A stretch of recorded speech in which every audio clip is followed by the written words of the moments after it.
Hello, everyone, and welcome back to the Board Gaming Doctor. My name is Phil, and I'll be your Board Game Doctor today. This is going to be a really quick video on my thoughts of Azul Duel. So this popped onto Board Game Arena not too long ago as a surprise. I didn't see it, I don't remember it in beta testing, and so I think it was internally tested for us to enjoy now. And this is a release of this year, and so this is a highly talked about game right now. It's on the hotness on Board Game Geek, so I just wanted to give a quick couple of thoughts, because this is a game, Azul, meaning the base game, is a game that I play often and I quite enjoy. I play it with my family on the regular, and so I really was curious on how this game differed, and if this game set itself aside from simply just playing Azul with two players. So in this game, the major difference is, you still have the tile drafting and everything that you kind of do in Azul, where you put the tiles onto your board and move them over onto these little plates, is what they're called in this game. Similar scoring criteria as well as negative scoring if you overflow on tiles. But the major differences in this game are, one, the tiles here, or the plates that you use for scoring, are randomized in the sense that you draw them from a market, place them onto your board, and you can rotate the plates to align the colors into different rows, essentially. So you create the plates that you score on as you play the game. That kind of segues into this game being only played over 5 rounds. And so you have enough plate areas to fill in for 5 rounds, and then the game ends and whoever has the most points wins.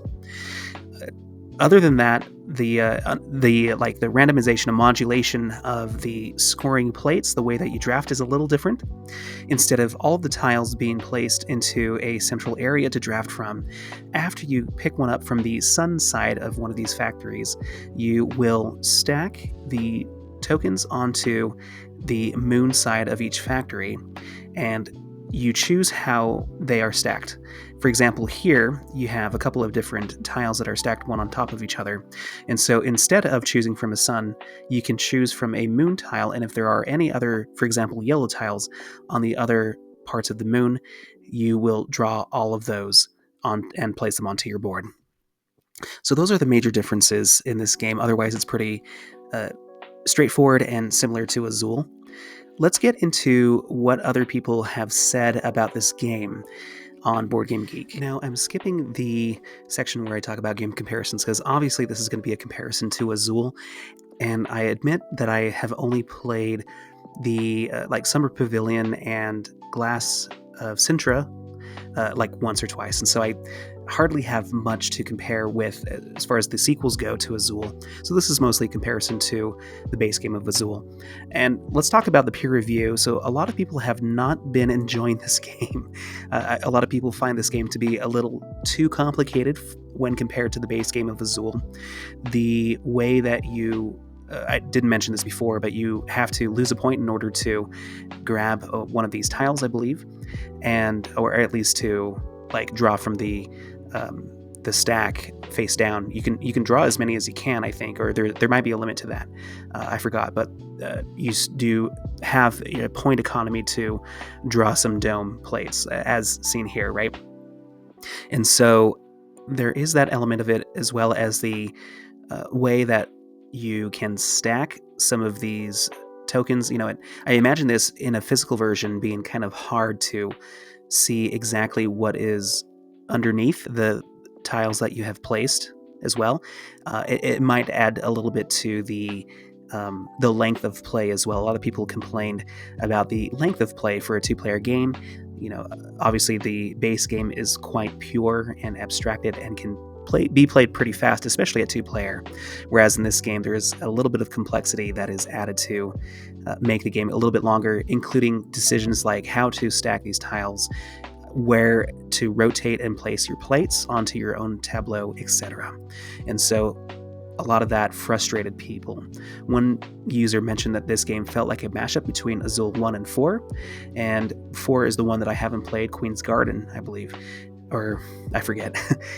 I think it's the most complicated version of Azul, and so in that regard, you can kind of take away from this, experience as something as a more complex version of a two-player game of base Azul.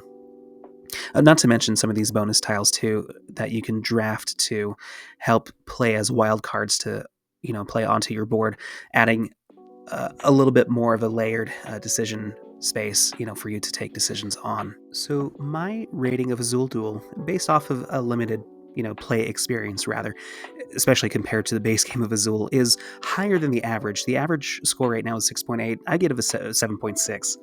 I do enjoy this game because I do feel, despite the amount of randomness that is offered through the plates, as well as the way that you stack your tiles after you choose them from the sun spot on your plate here, or the factory, I do feel like there is more, I guess, more complicated depth to this game. Azul, it's in and of itself, is a pretty strategic and interactive game. Don't get me wrong. I think I do agree with a lot of people in the sense that this game does add a little bit more of that randomness that really can complicate and make this game feel a little fiddly, but I kind of enjoy it. I do like the tactical nature of having to figure out your plan with these plates that you are drawing, mitigating and managing the points that you have in order to draw some as well, whether to dive into the face down stack to get the ones that you're looking for. Some of these spaces too offer like a bonus joker space, so any kind of tile can go in there, so you can kind of dive to get some of those and play those onto your tableau. So the puzzle feels like, if I were to compare this again to once again the base game of Azul, the back half of your personal tableau, where you can align the stacks in columns and rows at your leisure, depending on the state of the game and what kind of tiles you've drafted and can draft. Kind of feels similar in this regard, where you have a lot of freedom to place these plates wherever you want, and to kind of work around what is available and what might be available in the future is I think pretty interesting. The benefit that I see this game having on Board Game Arena is that I think this kind of experience can feel a little bit more appropriate over an asynchronous game. I don't feel like this game would take terribly long compared to the base game if you're playing like a couple of turns a day, whereas this game might feel a little long for what it's trying to do and overstay its welcome when you're playing it physically or in real time. And so I do feel like this game probably is made more for Board Game Arena, and perhaps that's one reason why this game is on Board Game Arena so early, even before retail and the physical versions have gotten out to the masses, I think. So I do enjoy this game. I obviously have a lot more experience, once again, with the base game of Azul, and enjoy the abstract strategic nature of it, and so I do have that rated higher. But maybe with more time, this Azul Duel version can rise to my thoughts and feelings comparative to the base game, and kind of join in that space of something that I would enjoy to play. Now, I can play Azul with more people than too, and so that obviously has its benefits. As I play with my family, there's more than just two of us, and so it's obviously the better choice in that situation. I don't really have anyone that I can play this dual version with on a consistent basis, but maybe now I can play randomly with other people and introduce this to some of my personal friends, and maybe I'll get more plays of it. But I do enjoy what has been added to this game to make it feel different compared to the base game of Azul. It's lost a little bit of its streamlined feeling, and I think it's lost a little bit of its complex, or its streamlined strategy for a more complex, randomized, and tactical experience. But I kind of like that, and so for that, I do give it a pretty good rating. So I'm usually willing to play this. So those are my quick thoughts on Azul Duel. We'll see how my thoughts shake out in the future. So stay tuned for that. And thank you for consulting with me on this quick video today. Hope you schedule an appointment with your board gaming doctor real soon. Take care.